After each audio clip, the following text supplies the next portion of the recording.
ભરૂચના દહેજમાં કરોડોના ડ્રગ્સના જથ્થાનો નાશ કરાયો છે।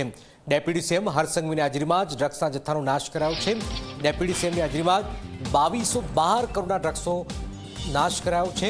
ગુજરાતના 23 જિલ્લામાંથી ઝડપાયેલા ડ્રગ્સના જથ્થાનો નાશ થયો છે।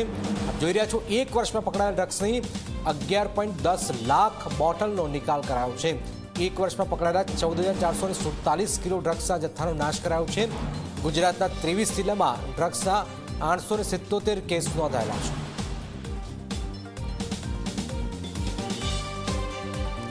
ગુજરાતમાં જે રીતે ડ્રગ્સ પકડાયું છે, વારંવાર ડ્રગ્સ પકડાયું છે, અબજો રૂપિયાનું ડ્રગ્સ પકડાયું છે, અને આ સ્થિતિની વચ્ચે જે પણ એક વર્ષમાં ડ્રગ્સ પકડાયું છે એ ડ્રગ્સનો નાશ કરવામાં આવેલો છે।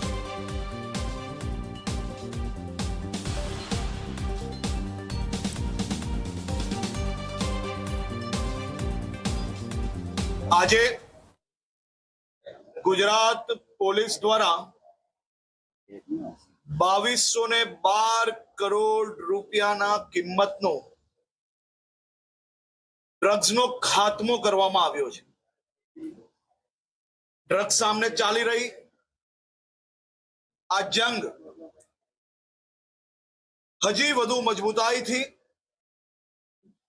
ગુજરાતના ખૂણે ખૂણે પહોંચે તે દિશામાં ગુજરાત પોલીસની કામગીરી ચાલી રહી છે।